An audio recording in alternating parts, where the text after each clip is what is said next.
26 years ago, a mother went in for a routine checkup and heard the words every pregnant woman fears most: no heartbeat. She was 32 weeks along, carrying twin girls. What followed wasn't just grief. It was a C-section instead of a nursery, a funeral instead of a homecoming, and a body that kept preparing for babies who would never come home. There was no roadmap for what came next. No one talks about stillbirth until they have to. Today's guest lived that silence for years before turning it into a purpose. She's a certified coach, the founder of Navigating Baby Loss, and a mother who's walked through the exact darkness she now helps other women survive. The guilt, the isolation, the grief that hides in the body long after the world expects you to move on. This is a conversation that should have been happening all along. Please welcome Jennifer Senn. Welcome to the podcast, The Intersection of Pregnancy Loss, Fertility, Trauma, and Purpose, having the conversations that should have been happening all along. Today, I have with me Jennifer Senn. Jennifer is a certified coach, the founder of Navigating Baby Loss, and mum to twin daughters who were stillborn at 32 weeks. She helps these mums release guilt, overcome isolation, and navigate overwhelming grief, empowering them to find peace and hope for a future that may include the joy of a new baby with less fear and more confidence. Thank you so much for joining me, Jennifer. Thank you. Thanks so much for having me. You're so welcome. We've just realized I've never had you on my podcast, but I've loved the conversations that we've had on yours. And I do want to really explore, expand into the world of stillbirth and baby loss, because it's a conversation that I haven't really had too much on this podcast. Did you want to share a little bit about your story and where you are with how it got to you to where you are today? Yeah, absolutely. Yes, you're always one of my favorite guests, so I'm super excited to be here with you.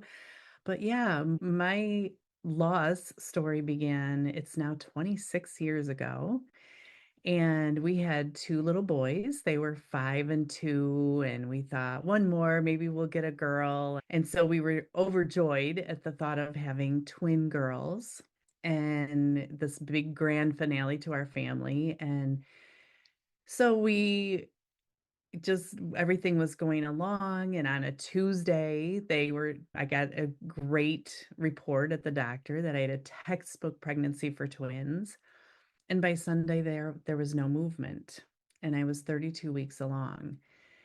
And so it just really rocked my world in so many ways, and I had no idea. You never think anything like that is coming. I knew twins were maybe a little more risky, so I was cautious in the beginning, but everything was going so great. I was completely prepared to bring them home in a few weeks, and here we were instead, us having a C-section and going home and planning a funeral and all of these things that I never dreamed that I would ever have to do. And at that time, not to sound like a dinosaur, but at that time, there was no internet yet. There was not computers and cell phones and social media. And I was really at the mercy of an in-person group that was really hard for me. I had the two boys, and my husband worked overnight shifts at the hospital. And it just didn't make sense for me to get to a support group. And so I really clung to anyone who stepped forth during that time and said, "Oh, yeah, that happened to me too," because no one talks about it. I had never known this about so many people in my life that had actually experienced this and kept it quiet until they had a reason to come forth and tell me, but I clung to every word that they said. And all I wanted to know was how? How did you get through this? How did you survive this? I needed to know. And it just, it really just ate me alive for a lot of years. And I remember at that time thinking, someday I just want to be able to help someone through this. I just want to be able to. But I got busy. That was how I processed my grief is I got busy. I stayed busy. I opened a salon and day spa business and I had another baby a year later. So I had a rainbow baby, a daughter. And I just thought if as long as I stay busy, I'll escape this. It'll all be okay someday. And it really wasn't. And it wasn't. It was eroding. It was eroding my marriage, my kids. I was exhausted. I was physically, it was taking a toll. And the grief doesn't go away, is what I learned. It just hides somewhere else. And then finally I got to the point where I had to face it and I had to make a choice that I was not going to let it consume me anymore. And then luck wonderfully on the other side of that, I did decide like this is definitely my purpose in life is to find a way to help women. And luckily to the joy of internet and social media and all that, it's so wonderful to be able to reach women all over the world and see them through this and be that person that I wanted so badly when I was going through it. So yeah, that's a long version of how I got here. No, that's in some cases quite a short version of some of the stories and experiences. But I think, like you said, you created something that you wished you had. And the women sitting across from you in your support to know that you have actually been in their shoes, you are the one that knows the pathway to get out the other side is so invaluable because there's just not enough support that can do that. Even still, support has come a long way. Awareness has come a long way, but there is still so much that is missing Yeah. in the reproductive loss, the stillbirth space. And this is what we were talking about as well before we jumped on was you know even something that you mentioned was how you make these decisions when your body has gone through what seemed like a healthy pregnancy and then you're met with the news that it is now non-viable. And at that point, you still have to go through birth. You now have to also make decisions on what your next steps are with that Yeah. baby. And you're just, you're grieving, you're in shock. Like, how do Yeah. you do that? Yeah, I remember it feeling like this whole series of just I can't even explain it, but it's just like these realizations of wait a minute, so now I have to give birth. It's not I have to physically give birth to this. And then I remember them saying, "Do you want to see the babies and hold them?" And I was like, I don't know. And my husband said yes, because I was like, I don't know if I in there's no time to think. There's no time to be still and go inside yourself and think. You just can't process this within the time period that you need to make all these decisions.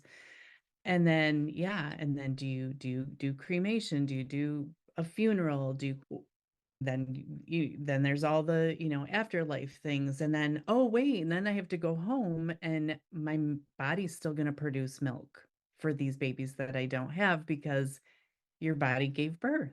It knows to do what's next. It doesn't get the signal that there are no babies. And then you have the hospital. Some of the hospital staff comes in and is like, oh, did you have a boy or a girl? And because they didn't get the message. And it's just, I remember it just being like a series of blows. That's all I could think is how much more can I take? How much more of this do I have to do?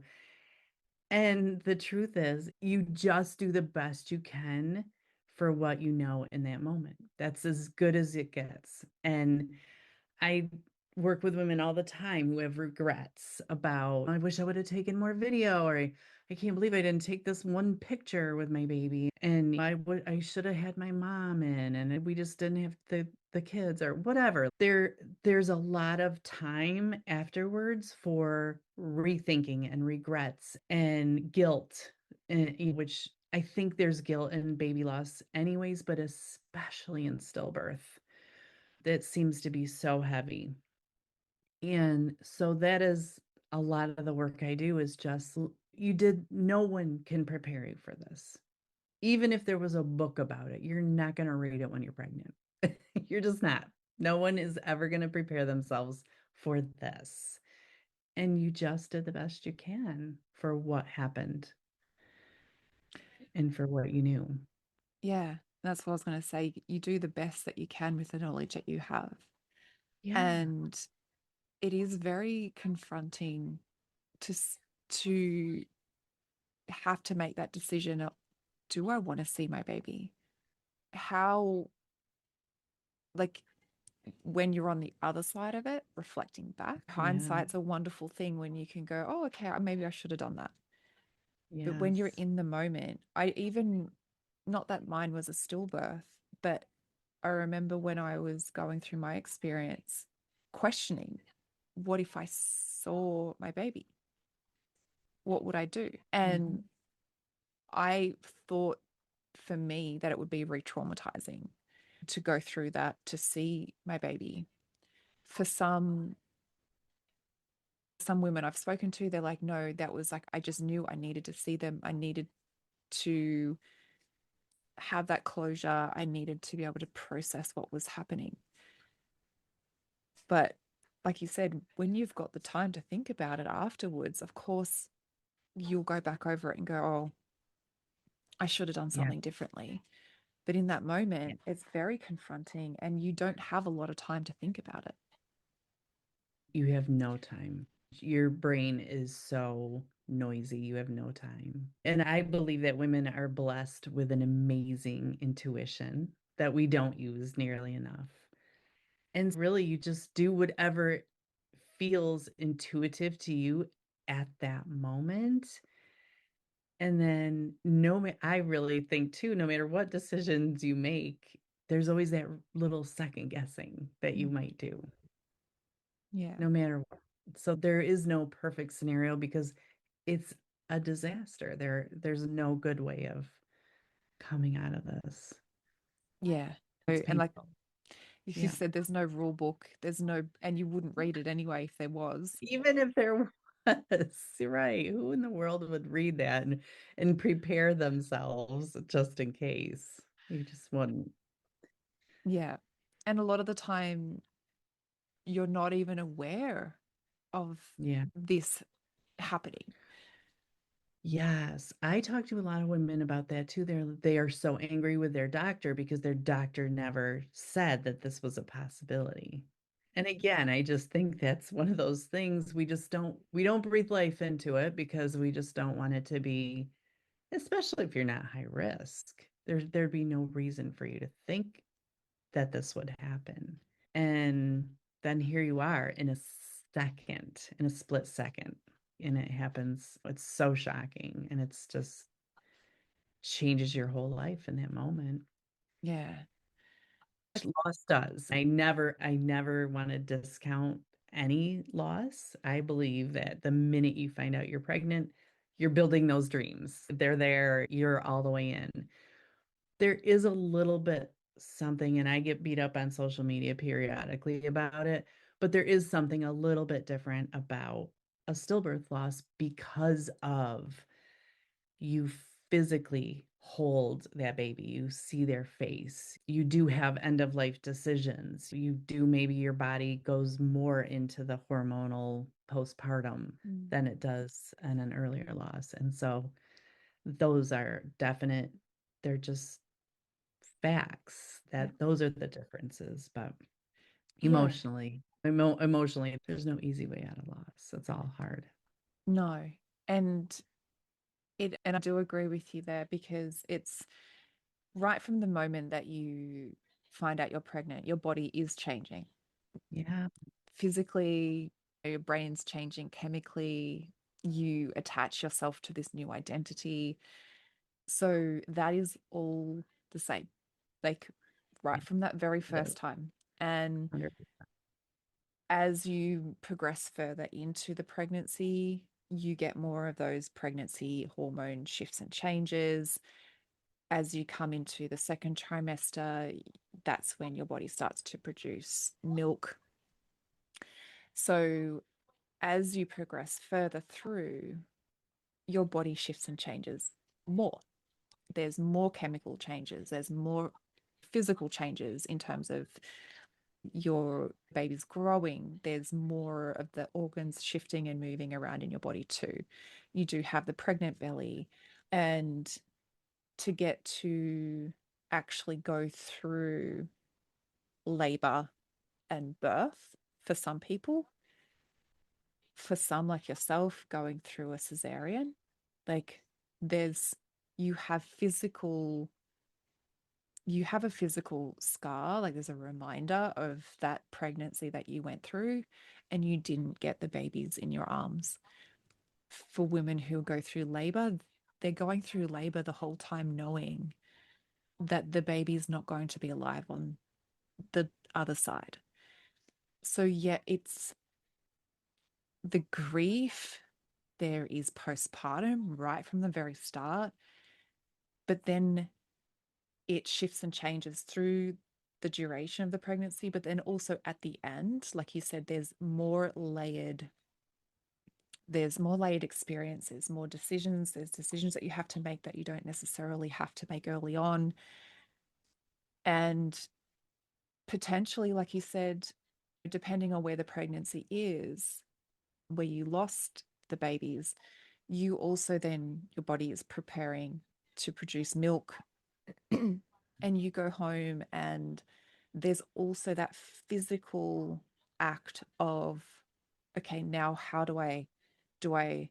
do I suppress the production? How do I stop my milk from coming through? Or do I follow through? Do I pump? Do I Yeah. And then there also, then if you're doing that, there is also questions of what to do with that milk once Yeah. once you've pumped it. So there is a lot, like you said, a loss is a loss. It is grief. It can be very traumatic. It is life altering. Yeah, for But sure. there are different things that you do come into contact with when it comes to stillbirth and later losses.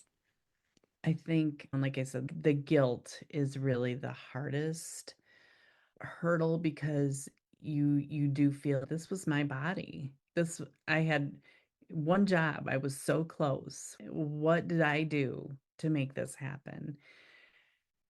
And there's a lot of unfounded stillbirths too, but it's very hard. Yeah, it's very hard to and then it I remember my husband, we I came home for one night in between getting the news, and then I was to be there the next day to start induction, which failed, and I ended up in a C-section, but I was induced for a while, for a few days. And so I wanted one night to come home, get my boys situated and do all that. And I remember my husband didn't dare to touch me because I had dead babies in me. And not that he's but already that was like, whoa, this is different. This is already going to be different. And it was. And I felt, oh my gosh, he thinks that it's my fault and my body's broken and my body failed. And so then it just goes into this spiral of you don't trust your body and you don't like your body. And all of these things that just are really long term after everything's said and done.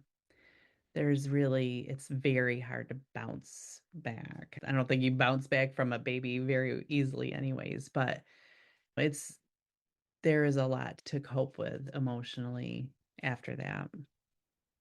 Yeah, and like you said, there's also two things that I wanted to talk about. Was also coming Mhm. home to potentially having all of the nursery set up for the babies as well, because Yeah. then that is also then it feels like another slap in the face. You've just, what do you Yes. do there? What do you do? But then I also do want to touch on the relationship as well. So Mhm. whichever way, however you want to start. Yeah. No, yeah. I think I have a couple blogs about that, like what to do with the baby stuff and how do you know some moms like to keep it up. It feels comforting to them. It feels like a memorial and they just know, okay, it'll either be used again for another baby someday or I'm just not ready and this is all I have of this baby and I'm going to keep it there. And then there's some that are just like, oh no, I told my mom to take it all down before I could not walk into my house like that. And neither way is wrong. And that's the thing too. It's so individual. This kind of grief is very judged sometimes, I think, by others. There's so many people that just want to treat it like, oh, you'll have another one, which I think is common in all kinds of loss. But when you held that baby and you have pictures of that baby, you can't think that. This was definitely already a member of your family. And yeah, I think just those having people in your life, and you might have to make your circle a little smaller for a while of just people that are willing to sit with you in this and understand it because so much of the world is not. And we are really taught to let's just cover up grief and make it nice and then keep going. And that's not what you want. That's not what you want after this. And then, yes, my relationship. Yeah, that was the start of it. It was shocking. And he's wonderful. We're still married, but the statistics are not great. For stillbirth loss, it's, I think, 22% of couples end up separating. And it's a very scary statistic because it is, you grieve so differently and it's hard to understand. And I judged him. I judged because he's a medical professional. So it was very easy for him to just slap the clinical labels on it. And this is what it is. And I had no interest in doing that. And so it finally came to a head. And I just said, you act like you don't even care. And he said, I was afraid if I brought it up or if I talked about it, it would make you feel worse, which I think is common. But that's not what I wanted. I wanted to do nothing but talk about it all the time. So that's another thing I do a lot is help them have these conversations because you need that person. And they're the only other person who is suffering the same loss but they react totally different. So you do need conversations to have to try to keep it together. Yeah. So, yeah, it's tragic, really, how many couples do struggle after this. Yeah, I've heard that too. I didn't know the statistic, but I have heard that there are a lot of relationships that do break down after stillbirth and after baby loss, if they were later in that first year of life as well. And I think I had a window into that too with my experience of how it can very easily break down because you assume. And I often, that's what I teach as well, is like assumption can be the breaking point. Like we can sit and assume that the other person should be feeling or they're feeling a certain way. And that was my husband was like back at work and I'm like, how can you do that? how How can do you you go go back back? to work? Yeah. Yeah. But I think when we can open up that communication, like you said, the conversations, you need to have the conversations to understand. And it wasn't until I started talking to him that I realized, okay, he is hurting. It's just completely different on a different page to me. Yes. And Very different. then you can reconnect. But the Yes. more times you do judge each other for how they should Yeah. be reacting or where they should be, the more space you end up between you.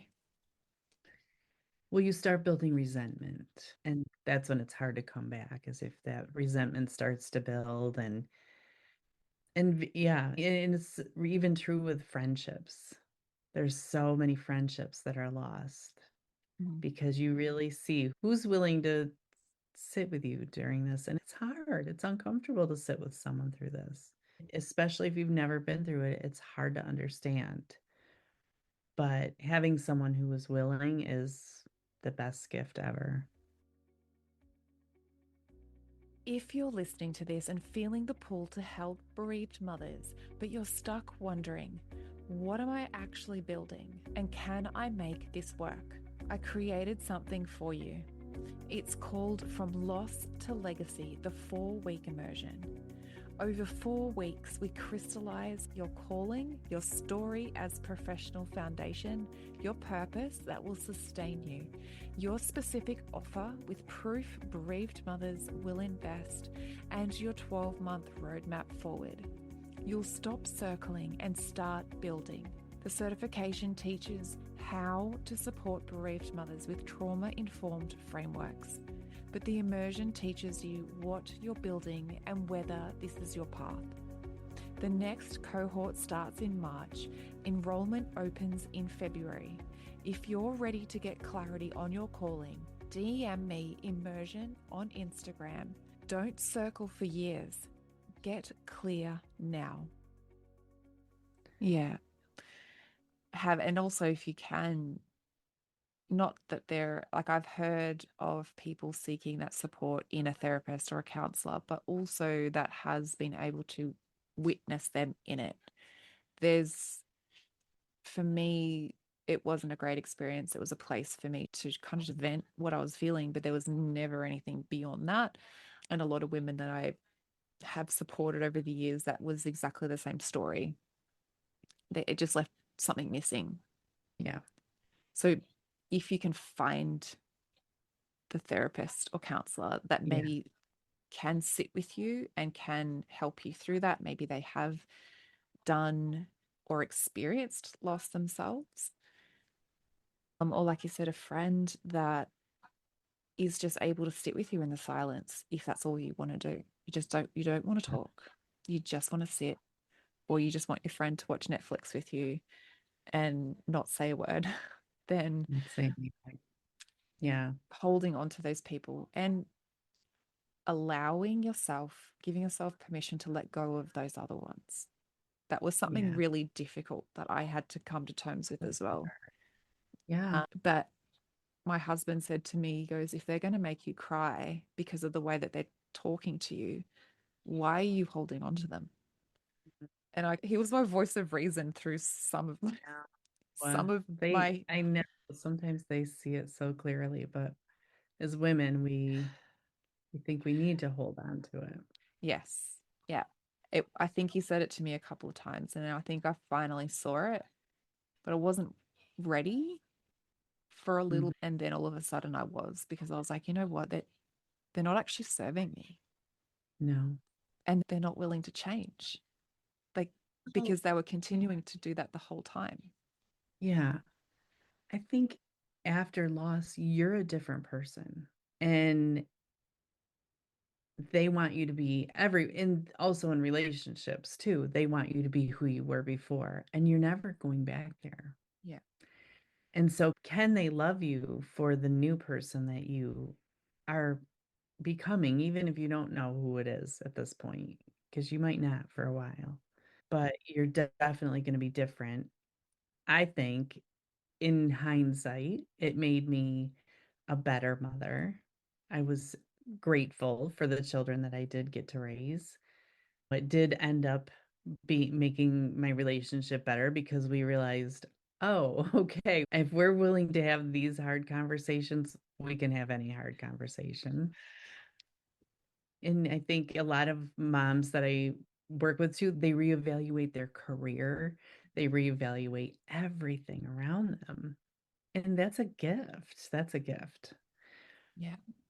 If there is such a thing in this lost world. But yeah, I loved what you said too about, oh, finding the right support because I think that's a very common thing I hear is my doctor sent me to therapy, right? Because that's what they do. They go to this person, they're a network here with your healthcare. And if that person is not experienced in some way, shape, or form, it's probably not going to be helpful Mm. because it is something that requires a lived experience Yeah. to understand and to be with.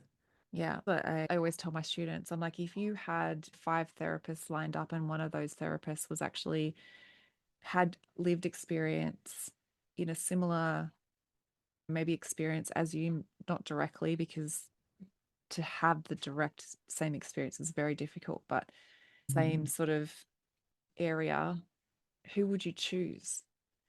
And more like, oh my 100%. Of course, I'm going to choose the one that's had the lived experience and potentially trained in that because you know that person sitting across from you can actually see you. Yes. Whereas that was my experience going to a psychologist. She was great, but she was Yeah. also the psychologist that I went to for my marital issues and the grief of losing my dad and all of the things that were entwined in that. And then going to see her for my miscarriage. So it was a place for me. She validated that it was a very traumatic experience, which I needed. But beyond that, there was like, okay, now I know that I experienced trauma. What do I do? How do I help Mm. myself through this? Who else is available for me? And this is where, like you said, to have someone, and I do invite people to look beyond where they have been referred, Mhm. because there are people like yourself who are specialized in baby loss. So we need to look beyond the traditional, oh, I've got to go see a therapist or a counselor. What if there is a life coach who is specialized in baby loss? What if there is a woman who is specialized in the trauma of reproductive loss? What if these people aren't necessarily going to be referred to by your GP, but they are out there Yeah. and you don't have to go and see the like a therapist for years on end, not getting the results that you actually feel like you need when you could go and see like a person that is specialized in that and potentially get results for yourself in a lot quicker time frame because they know what to do to help you through. Yeah. I love that. I think I love therapy. It definitely has it's It's got its definitely place. got things. Yes, for sure. But there is something when I was introduced, I did go to a therapist too. It didn't do much. I wasn't there very long. But then I was introduced to a life coach at a business conference of all things, and which I was like, what in the world is she doing here? What is she gonna do? But anyways, but I did once I experienced what life coaching was, what it could do, that's when it clicked for me. I was like, this is what it is. Because therapy very often will have you digging in, finding the reasons, and great, yes, there definitely is room for that. But what I love about life coaches and what I do and what you do is we take where you are now and okay, now what? Now where do you go from here? How do you do? Now we can work on that. How are we gonna survive this just like what I was looking for all those years ago. And that's what I love about life coaching and what we get to do with these moms. And I love like we're able to touch on areas that are really difficult for them, but we're focusing on them. It's not Mhm. what happened. It's not a medical, clinical thing. Yes, what happened obviously comes into it, but we're not, Part of it. it's Yeah, part of it, but we're not going deep into that. We're going, okay, this is how you are presenting to me right now. How can I help you with how you're presenting right now? Move forward yeah, to where you want to be. Because going backwards, like you said, absolutely if there is things that are coming up all of the time that do need like patterns that need to be disrupted, therapy has its place to be able to go back mm, and to go and work on those things. But to be able to witness the woman holistically in front of you and go, okay, I see you. I see what you're presenting with me now. How do we do this? How do we move forward? How do we support you right now, mentally, physically, emotionally, and then get you to where you want to be?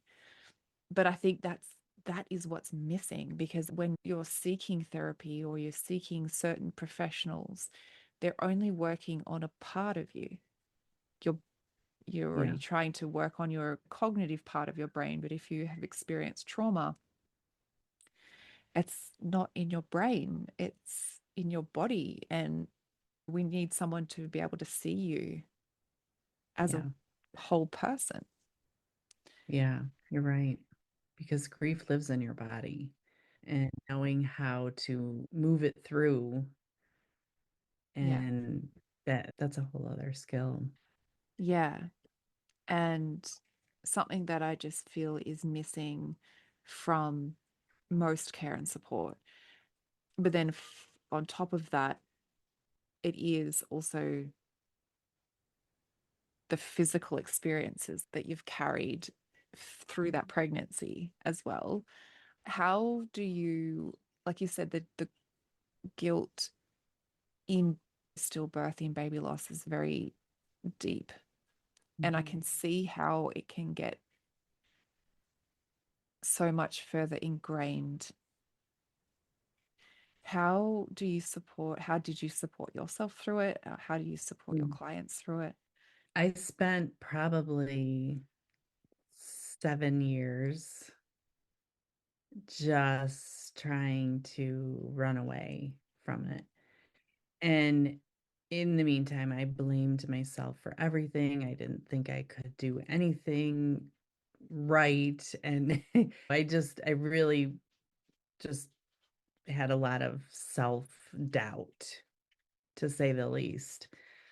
It really wasn't until I met that life coach and she said to me, why are you trying? And I would cry. I would start to cry and try to stop it. And she'd say, why are you trying to stop that? Why are you trying not to think about this experience that you had? What if you just sat with it?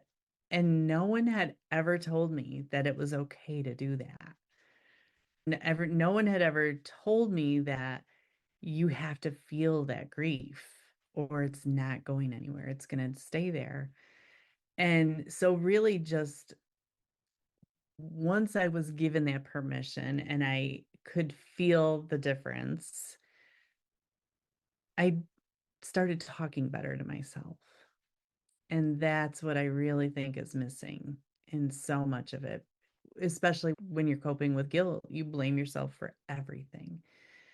And it just becomes a way of life. And that's what had happened with me. It just became a way of life. I was, everything was my fault. I couldn't trust my body and I hated my body and I just, whatever.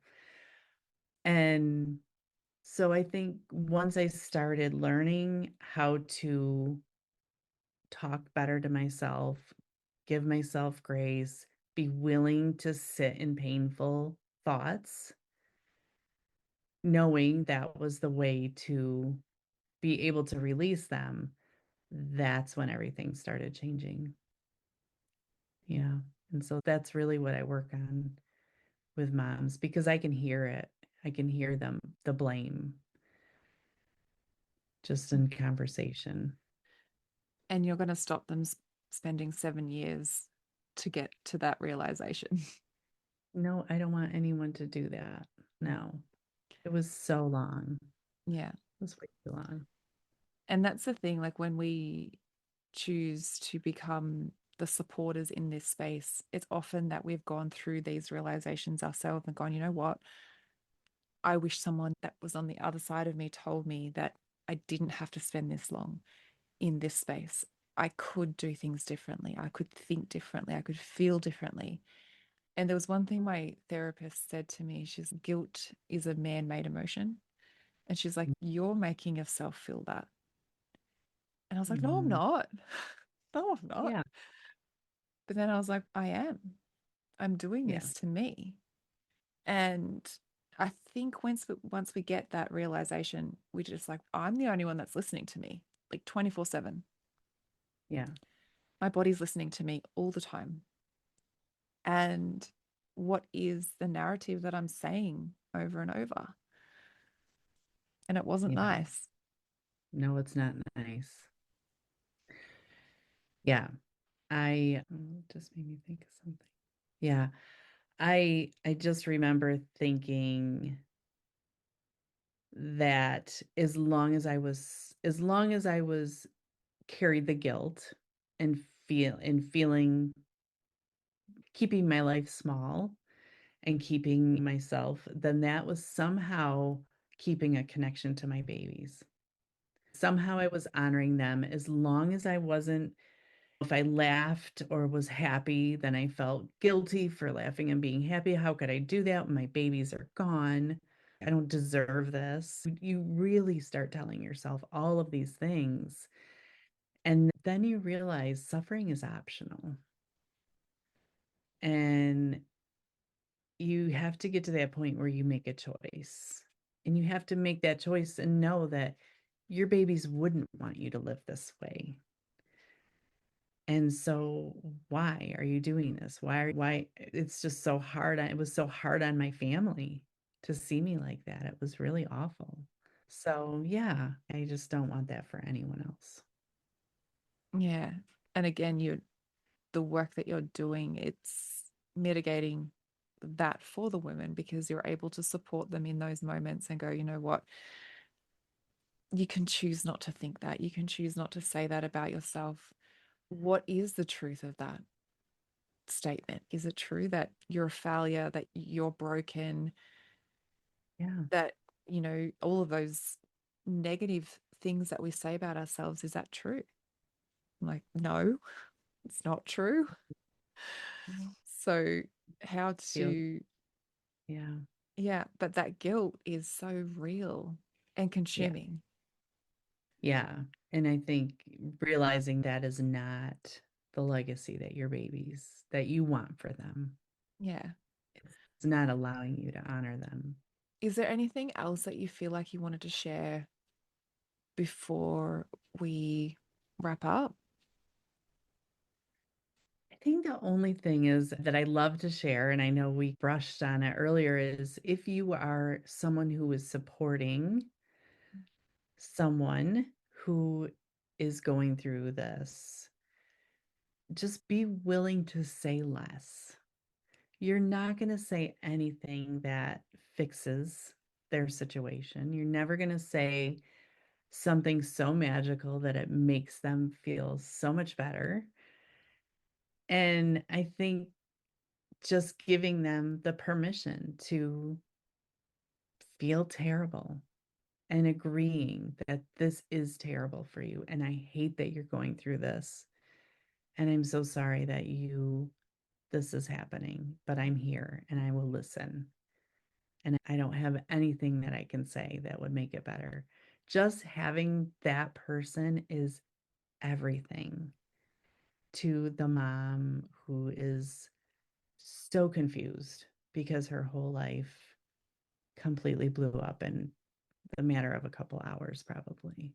and had to make some unthinkable decisions and had to face some unthinkable scenarios, the kind of things that only happen to other people. Yeah. And there's nothing you can say. So say nothing. Oh, sorry. I have it on do not disturb, but I think it's my husband and he can wait. Sorry. I know. Sorry. Yeah, sorry. Yeah. So, anyways, I don't know where. Yeah. So that would be my advice is just to be willing to be the person who doesn't think you have to fix it because there's nothing you can say to fix it. Yeah. I think that's so powerful because a lot of people, even probably medical professionals, feel like they have to fix it. I have to make this person feel better. I have to make this situation better. But that's not the reality. The reality is in that moment, you cannot fix her. She's not broken. She's just gone through something unimaginable. And you don't even want it to be different even at that moment because you are clinging to the very last shreds of your baby in that moment. And what you need is just to be there and think about it and talk about it and try to make some sort of sense of it. Yeah. But you don't want to rush through it for a while. No, I just want to say that's so true. In that moment, just allow her to be whatever it is that she feels like she needs to be. But like you Yeah. said, in that moment, she could be holding on, and you don't. She might not want that to be, you know, moved for Yeah. her. She just wants to sit with that, Yeah. and it's not something that can also be moved through in a couple of weeks or a month. Allow time and space for this to all unfold as well, and allow her to not be okay in six Yeah. months or a year or 5 years or 10 years as well. There's so much judgment about timelines and you should be over it by now. Or like me, I was pregnant again within 4 to 5 months. So then everyone was like, whew, okay, she's going to be good now, right? Or she's good. And no, I was not. I was still grieving. I was pregnant, but I was still grieving. And it was a whole other relationship to try to bond with this baby, not knowing if this one's going to get to stay. Yeah, it's not over just No. because it looks it might or enough time has passed that you think it should be. Yeah. And like you said, grief, it stays in the body. So it's literally our body has a visceral memory. So you may not cognitively, with your rational brain, think that there's anything right now, but then all of a sudden your body goes into this full on grief response and you're like, I don't actually know what's happening. But it's because your body remembers, your body makes connections, your body has this feeling, this sensation. It could be the environment, a smell, or whatever that you haven't really made a connection with your brain, but your body's just gone into a full grief response. I witnessed that myself. I was Mhm. like years out from my loss. I can talk about my experience and I'm generally okay, but this one time it caught me off guard and I could barely speak and I didn't know why. Yeah. Everything around me was fine. I was fine that morning. I'm like, I couldn't put my finger on it, but I just knew that it was grief. And I had to be with that and I had to sit with it and just allow it to move through me however it needed to. Yeah. And that was years Yeah. out. Yeah. It takes forever. Jen, I absolutely loved being able to speak with you today. Like I said, the life after going through navigating stillbirth is so layered and nuanced. And to have the understanding of what's actually happening to someone, to a woman emotionally, physically, the guilt and the self-blame that she can carry runs deep. And she's also going to be making huge decisions after, in that grief state, in the shock, in amongst it all, on what her next steps are going to be for the baby, but then also navigating that she is now in postpartum where there's not the support that a normal mum would get with a healthy baby at home. She's thrust into this world where it's chaos, there's a lack of information, a lack of support. Not only are you trying to scramble for yourself to try and put things together, you're also trying to scramble through a world where everyone just expects you to be okay. Yeah. And it just carries so much weight. So to be able to have someone that they can call on outside the traditional support that they're offered. So that being said, where can people find you and connect with you? Thank you very much for that. I feel very seen. I have a podcast called Navigating Baby Loss, and I'm on all the socials at Navigating Baby Loss. And I do a free workshop about twice a month called Practical Ways to Release Guilt and Navigate Grief After Pregnancy Loss. So that's just a great place to come and be with other moms who are just like you and hear some stories. They love to share their stories, and share with them what I know can help right in those early days, or even if it's been years and you're just still struggling, there are some things you can look at doing. So that's probably the best place to start. Yeah. And to get your questions answered from someone who's actually been in your shoes. Like you Yes. said, it's very difficult to want to open up about your experience. You may have a whole bunch of questions that you want to ask someone, and you're like, who do I ask? Where do I start? You can start with Jen. Be able to be in a space where you're guided by someone who not only has the lived experience, but who also has the training to help you through.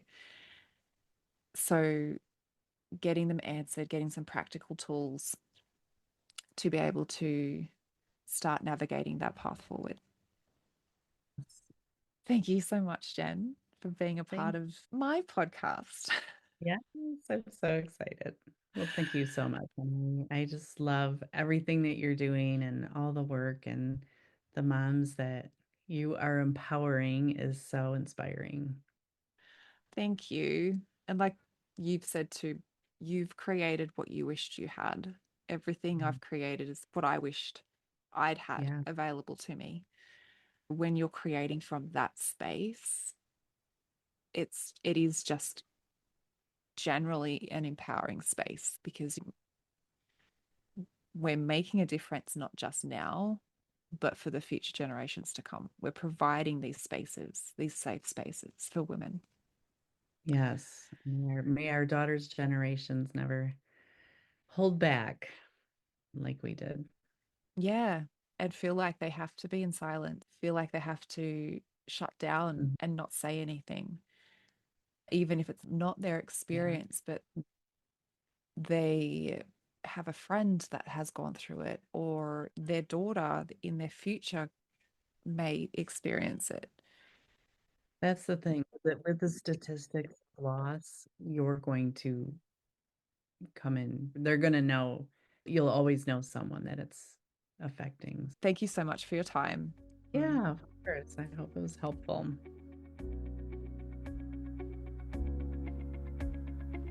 Thank you for listening in with me today. I hope you found this episode helpful. If you did, I would absolutely love to hear from you. Take a screenshot of this episode, share it to social media, and tag me at Institute of Healing_PL. I love seeing what is resonating with you right now. If you want to chat further, I invite you to connect with me through Instagram. head over and follow my Instagram account, send me a DM, and let's open the communication. If you want to know more about how you can be the support for others, head to the show notes and fill out the application form for the Pregnancy Loss Practitioner certification. I want to also note here that what I share within the episodes is not medical advice. If you need further support, please consult your doctor. Thank you again. Much love to you. Be gentle with yourself, and I look forward to supporting you on the next episode.